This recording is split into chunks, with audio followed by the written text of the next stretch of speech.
Hello, welcome to more Gun Talk with Joe. Sorry I didn't post any videos last week. I was on vacation with my family, my kids. We went to out of the country. I'd never been out of the country before. We went to Dominican Republic, out there in Punta Cana. A beautiful resort, all inclusive, awesome beach, sand, pools. Did some fishing. Caught a bunch of mahi and some barracuda. It was an awesome vacation, much needed. Now it's back time to go back to reality. But it was a great vacation. Kids are all sunburned and tired, so they had a lot of fun. And me and my wife, we had a great time. But wanted to get back onto the videos and show another revolver that I have. This here is a Smith and Wesson Model 18. They call it the Combat Masterpiece. Very cool revolver. This one here is an older model. I don't think they make the Model 18 anymore. I think they call it the Model 617, which is in stainless with a 4-inch barrel. This is old school. You got 6 shots. Now all of them come in 10-shot revolvers now. I bought this at the gun store I worked at. When I bought it, it had some ugly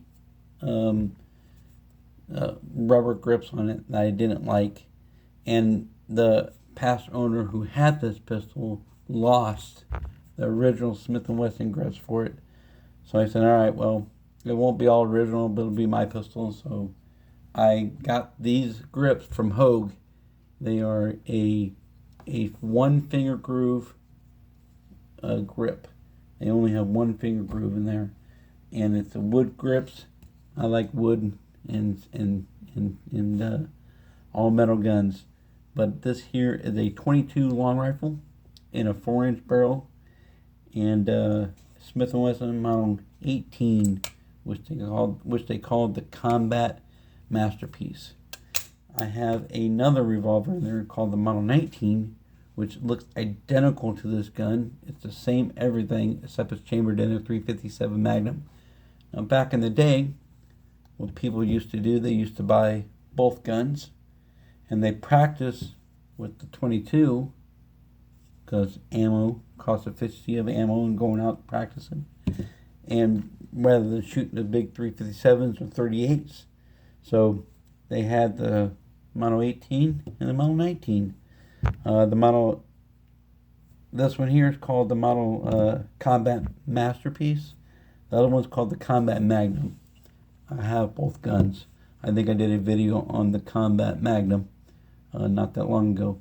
But I just wanted to share this with you. This is a beautiful pistol. Have carried it a while, like I said. I have custom made leather for all my revolvers and pistols. There's a very few that I don't have leather for the guns, but this here is a awesome, sweet pistol. I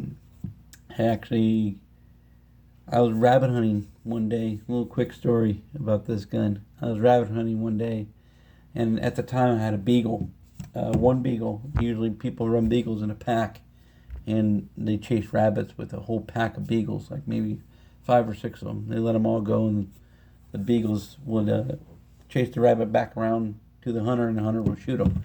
And then a lot of them use shotguns, the 410s, 28, 20 gauges to shoot these rabbits with. Well, I always wanted to shoot a rabbit with a pistol. So I brought this one day, and I had it in my holster on my side, and my dog was coming down a drainage ditch. It looked like a drainage ditch like this. I call it the bowling alley because it was like this and it was real long. And so my dog went on the very end of it, and I went on the other end, and he worked it all the way back to me. And right when he got in front of me, he jumped the rabbit. I drew this pistol out of my holster, double action pull, killed that rabbit on the run on the second shot right in the head with this pistol. It was a great shot. My dad was there to see it. But it was a cool seeing how it happened.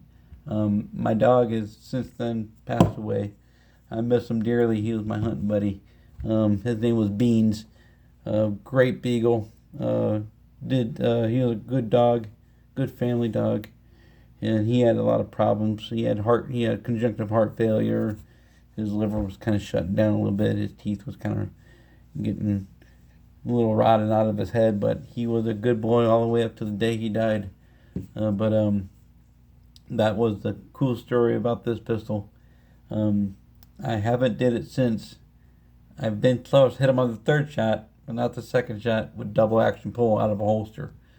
It's not too bad from leather. But yeah, just wanted to share that story with you. But if you are looking at getting an old 22 revolver, highly, highly recommended getting yourself an old Smith and Wesson Model 18. They are kind of pricey nowadays. I think they go from anywhere from, I could be wrong on this, $800, $900 for these pistols, for the old ones. You can probably find one that's not in nice shape. This one's been carried in a holster, got a little holster wear on it, and all the points in carrying this gun. But I use my pistols, and when I finally pass on, my kids are gonna be like, he didn't take care of anything.